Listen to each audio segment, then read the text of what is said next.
What's good with YouTube? You already know Big Flocko with the Convicts Reaction, where we smash, dash, and react. Please hit the like, subscribe, comment, do all those things to help support this channel, and hit the bell notification for future fire reactions.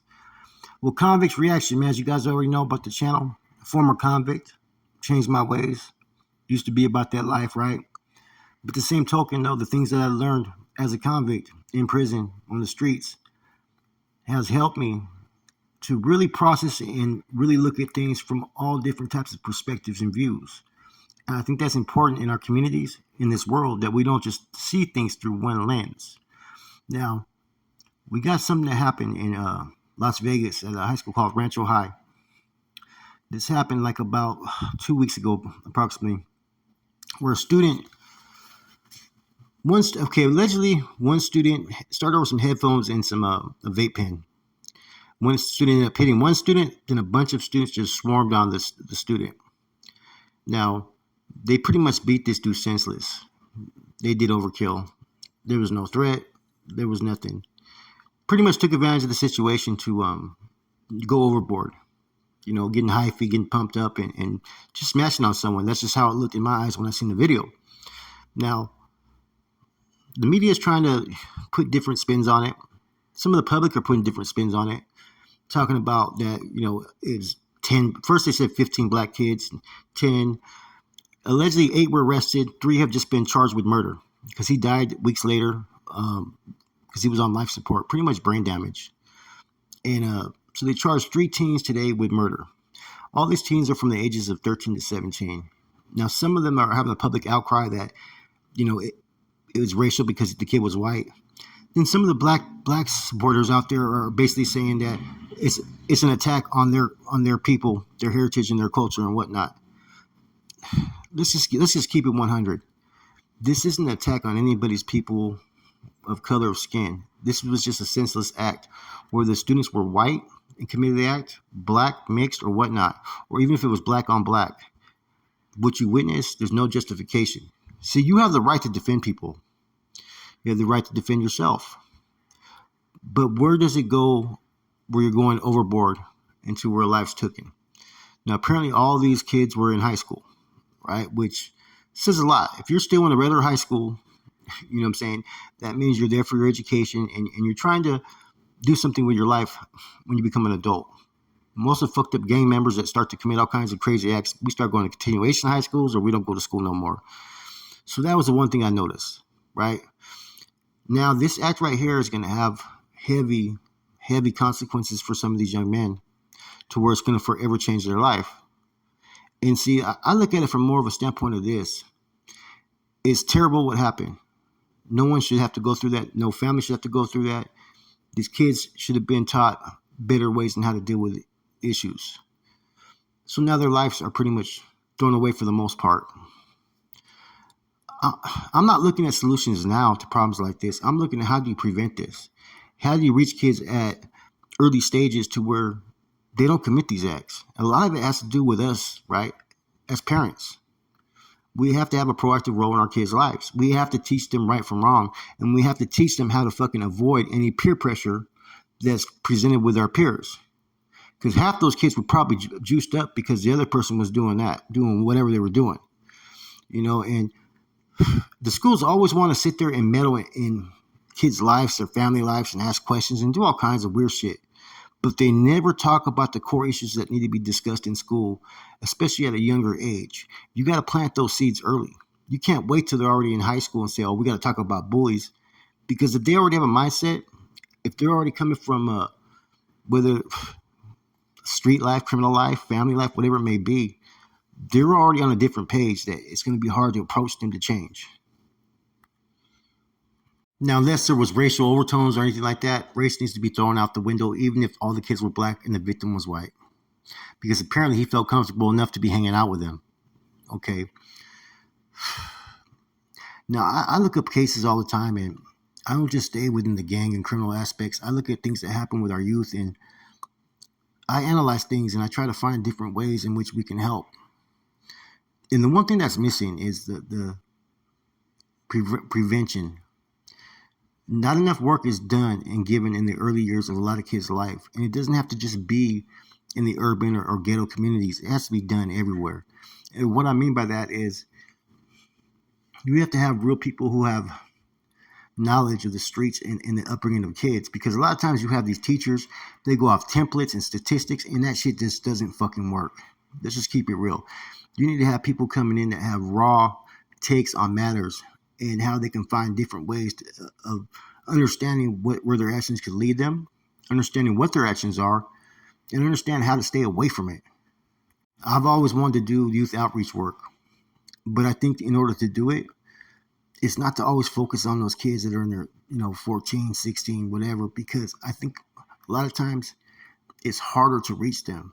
I think you need to approach kids at a younger age, and you got to build some type of not curriculum, but some type of fucking lesson that comes from maybe a little curriculum, but also with people coming in that are trying to mentor kids or explain things to kids and show examples of what could happen. Right?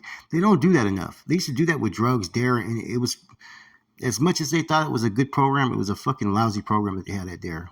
There was not a lot of things that could give you an understanding of real life, real issues. Now, I know schools have counselors and they have all that, right? But I think we need to start having kids go through certain counseling sessions, even at a younger age.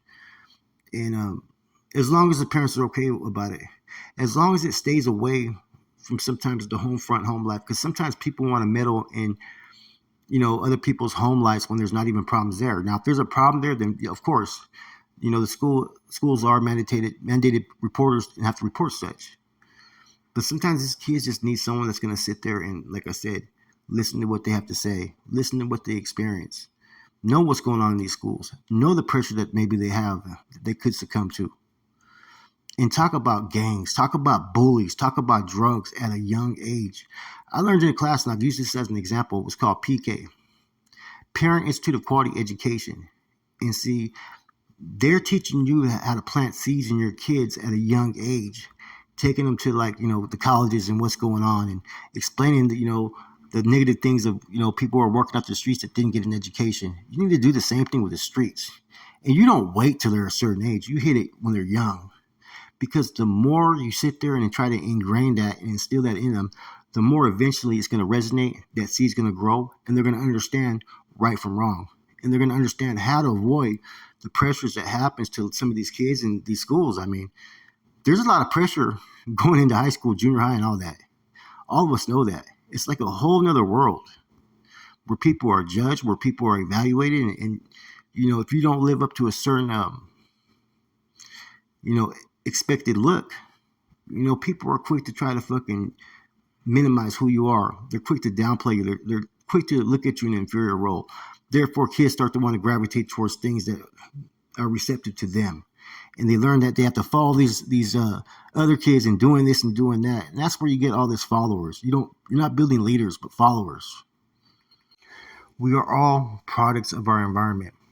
We are all pretty much domesticated by our environments. And what is your environment? It's your community, right? It's your family, and it's your school. All those things play a role in how a child develops, all the way around different skills of discipline, comprehension, and whatnot. So the school does play a role in how a kid knows right from wrong. Now, I'm not saying the school should have too much superior roles or anything, but there has to be a little bit of something to where these issues get addressed at a young age. And parents, too, they play a role in it. They need to fucking sit there and explain these type of things to their kids. Be present, be active, ask questions. Give them solutions for when they come across those difficult times. When the kid's trying to pass them that joint for the first time. Or where a kid says, let's cut school, It all starts in little small things that one does. And sometimes parents will witness it, but they'll downplay it. Don't ever downplay anything when it comes to your kid. Always challenge your kid to be the best that they can be. But you as a parent have to bring your best as well. I think you would call it something like a social interaction and development. They need to start implementing that in schools. And, it doesn't have to be a daily thing. It could be once a week.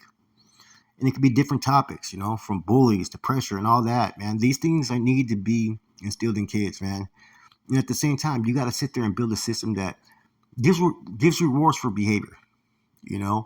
when kids are behaving right, they're taking these classes serious, and teach them how to do things altruistically, you know, um, and build better characters of young kids who are going to eventually turn into adults, because you don't want situations like this. Three kids that are now looking at life in prison.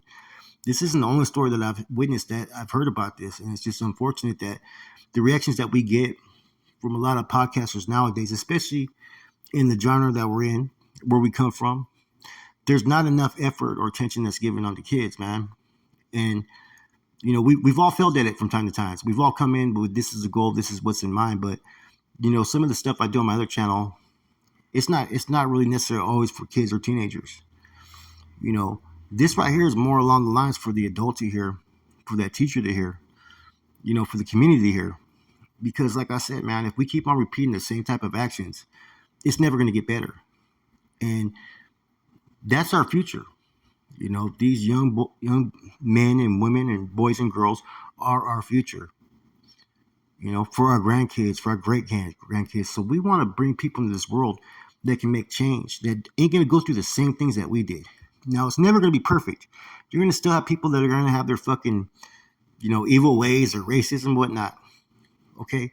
But the more we get to understand how life is, the more people can make what I've always said is the most important thing for anybody, to make a sound, informed decision.